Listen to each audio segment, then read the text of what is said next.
La Rosa de Sant Jordi. Fa molts i molts d'anys, en una terra d'ultramar, hi havia un poble que tenia com a veí un drac ferotge i molt afamagat. Cada matí sortia de la cova on vivia i baixava al poble a menjar-se animalets. I ai de qui es resistís. Tinc molta gana. Vull ovelles i porcellets. O me'ls donau o incendiaré el poble amb les flamarades que em surten de la boca. Al poble ja no sabien què fer.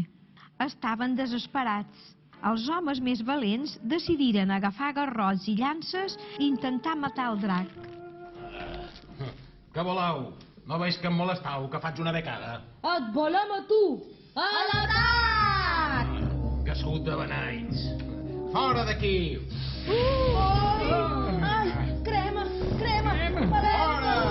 Alerta, que ve una altra flamarada! I tant que crema. És foc. Fora! I què podien fer? El Consell del poble es va reunir i decidí demanar ajuda al rei, que els va enviar al jove més valent del poble. Sense dubtar-ho, es va enfrontar al drac. Rondeix de drac! I ara? Fora d'aquí! Ai, tu has volgut! Ai! Davant un altre fracàs, el Consell del poble es va reunir. El rei, sense perdre temps, va anar a parlar amb el drac. Senyor drac, això no pot continuar així. Hem vengut a oferir-vos un tracte. Quin tracte? Si ens deixeu en pau, us durem un ramat d'animals cada mes. Cada mes? Bé, d'acord, però només si em lleva la gana. Així que prepararen un ramat d'ovelles escollides d'entre els pastors del poble. Aquestes ovelles eren bones, però encara tinc gana. En vull més. I el drac tornava al poble incendiant cases al seu pas i posant en perill els animals i les persones. El rei es va reunir amb el Consell del poble i decidiren que li durien 15 truges i porcellins per veure si així el drac es deixava en pau. Aquestes truges i aquests porcellins eren ben bons, però encara tinc gana. En vull més! I el drac, que no tenia paraula, tornava al poble incendiant cases al seu pas i posant en perill els animals i les persones. I ara, què podríem fer? Va ser llavors quan el pelegrí, vengut de terres llunyanes, va demanar poder parlar. Parla, pelegrí. Senyor rei, he sabut el vostre problema i he de dir que entenc la solució. No m'ho puc creure. Quin és? En els viatges que he fet arreu del món, he sentit que només una cosa pot calmar la gana immensa d'un drac. I quin és? Parlam d'una cosa que té un gran valor. Nosaltres estem disposats a qualsevol cosa per alliberar-nos del drac. El que he sentit als viatges és que només la carn d'una donzella pot calmar la gana d'un drac. D'una donzella? Voleu dir... Sí, heu de triar una lota del poble. Quan el drac se la mengi, passarà al manco un mes sense tenir gana. No hi ha cap altre remei. Aquest és el més senzill.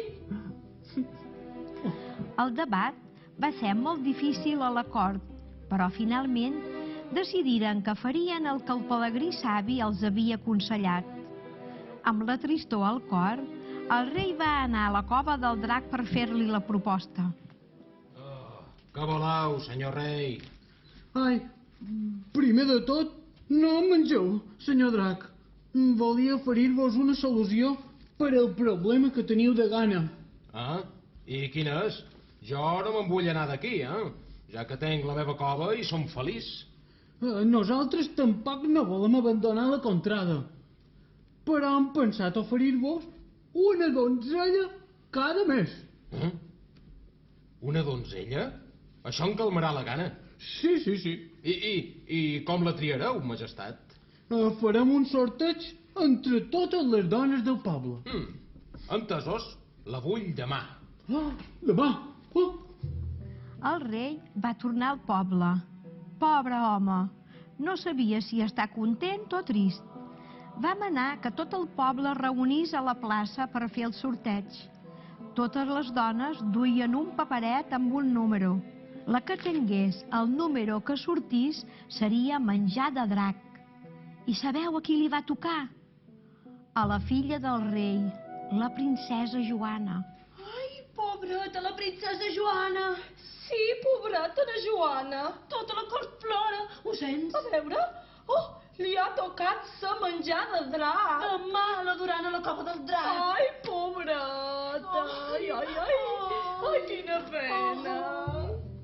Imagineu-vos la pena del rei i del poble sencer. Aquell 23 d'abril seria el dia més trist de les seves vides.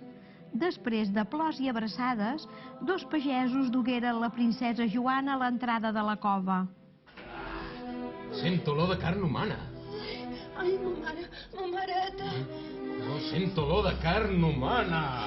Ai, ma mareta, quina por. Sento olor de carn humana. Quina gana que tenc.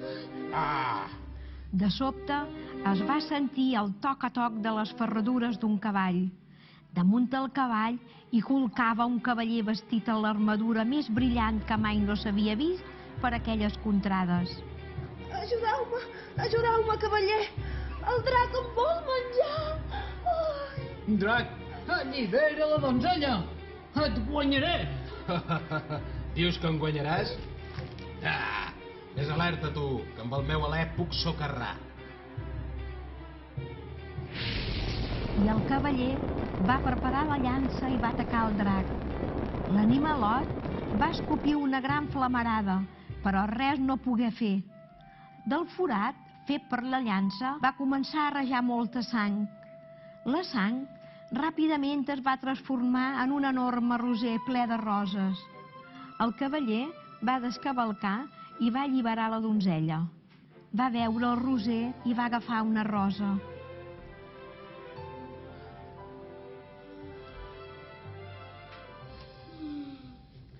Per a tu, bella princesa. Ai, nom Joana. I jo, Jordi. I els habitants del poble feren una festa que va durar 3 dies i 3 nits. Pregaren al cavaller que quedàs amb ells, però ell no ho va voler. Encara li quedaren moltes aventures i molt de món per veure. I en el seu honor, cada 23 d'abril, els homes d'aquell poble regalen una rosa a les dones.